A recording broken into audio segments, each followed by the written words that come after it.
Hello fellow makers and welcome to Hypermax.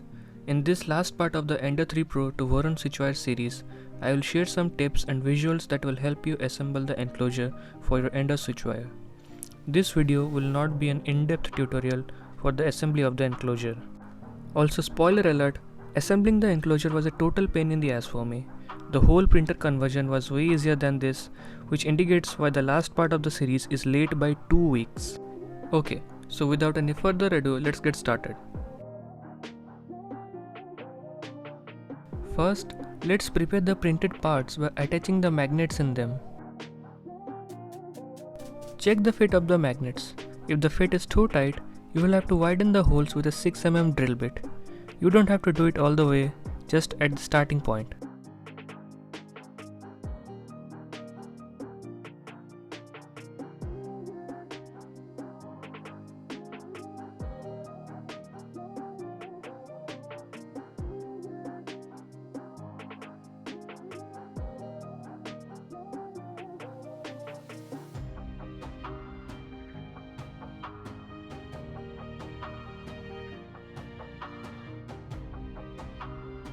Once done, mark the face of the magnet which will be going inside the printed part.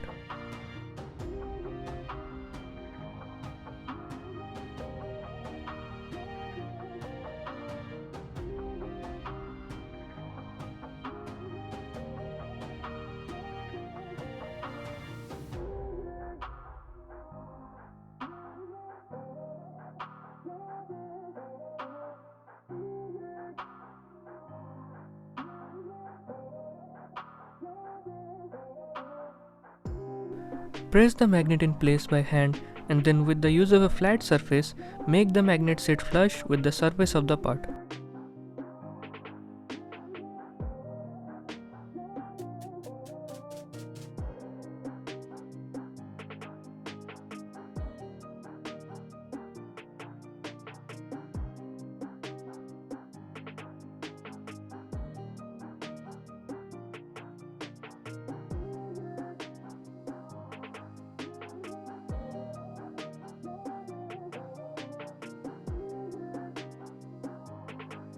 For the back part of the enclosure, I am using Coroplast sheets which I have cut myself.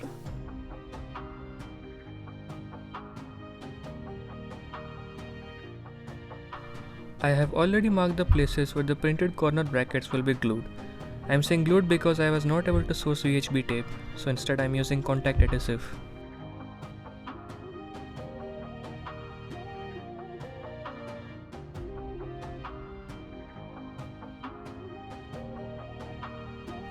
For better adhesion, I will be sanding the marked places with a fine grit sandpaper.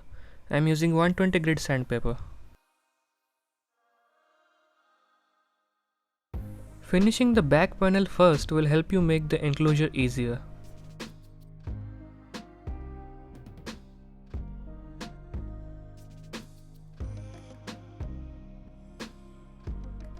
After attaching the top and side panels to the back panel, your back side of the enclosure should look something like this.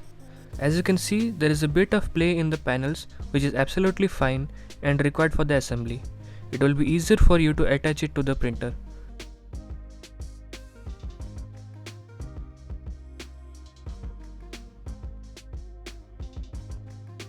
As you can see, I have also sealed the inside edges of the panels with thin foam tape to make the enclosure more effective.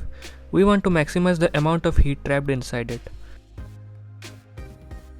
I have also inserted M5 bolts and M5 T-nuts beforehand for easier installation.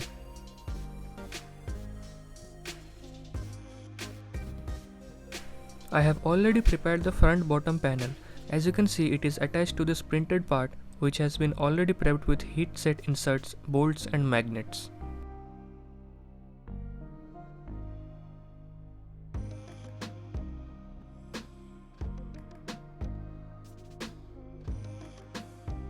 As I had showed you earlier, these are the door magnets that will go in the corners.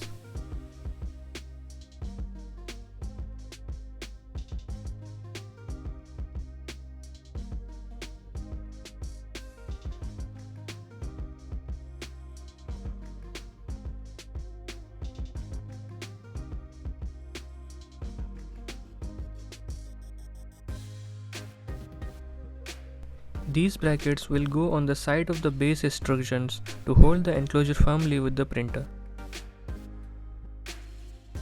These angle brackets will hold the transparent side panels with front bottom panel. They are made by attaching two parts together with M3 screw. If you are cutting the panels yourself like me, be ready to accept some errors in the process. If you want absolute precision, you may want to go for laser cut panels.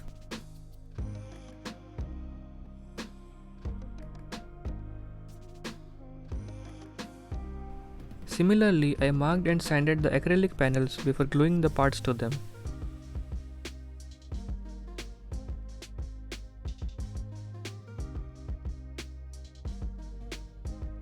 Also make sure to sand the parts before gluing them to the chloroplast or acrylic panels.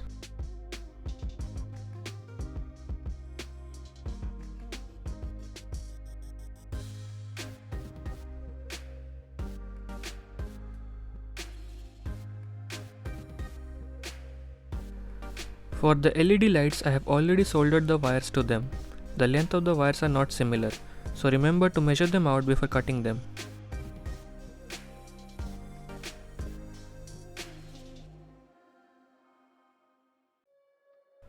After all the things are prepared and glued properly, attach the chloroplast panel first, then go for the acrylic panels. As I've already said that this video will not be an in-depth one, here are some pictures that I took while assembling.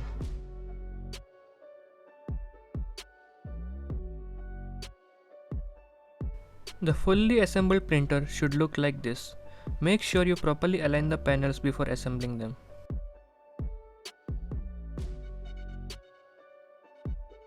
I have used a 6mm PTFE tube as my reverse Bowden tube. I had to remix the feed slot accordingly so that it fits the 6mm one. I have also designed a custom case for my Raspberry Pi by remixing an existing design by Thingiverse user TripNuts. It allows me to use my XY3606 5V 5A power module for powering up my Pi and fan. Under voltage warnings, be gone. I have printed these 2020 V-slot cable holders to route my LED wires. They give a clean look to the build by hiding the wires behind the extrusions.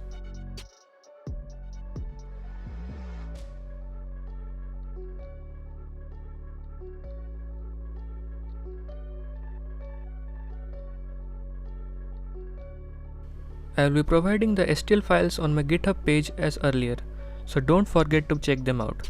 Link in the video description.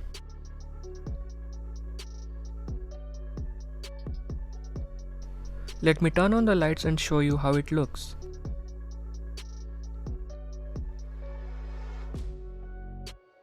The lights illuminate the inside of the enclosure really well when you want to inspect the progress of your prints. Now let's home the printer.